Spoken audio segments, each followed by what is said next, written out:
my other question regarding the impeachment. In the past few days, umikot yung balita tungkol dun sa resolution, which Oo. is becoming controversial tungkol dun sa pagdi-dismiss dun sa impeachment.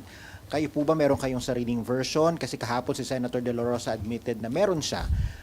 And then you said na meron din kayong mga nakitang iba pa, and I think Senator Estrada also said may nakita rin siya. So, meron na ba talagang isang resolution that will be filed on the floor, and what will be the action, or what will be, anong gusto nyo mangyari? Wala pa. At nagpapasalamat ako sa lahat ng senador kasi lahat ay naghahanap ng solusyon. Ako din naghahanap ng may solusyon dito sa problema natin sa impeachment.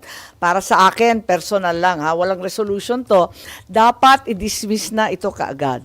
Dahil unang-una, hindi na talaga kaya matapos bago yung 19th Congress, may sariling rules ang Senado. Pero, ang totoo, I have very serious concerns about the validity of the impeachment complaint arriving here in the Senate. Maliwanag naman na ito ay napila pa nung December 2024. Pagkatapos nun, a second impeachment complaint later in December, 4 December, was also endorsed and filed in the lower house. A third impeachment complaint was also filed on the 19th.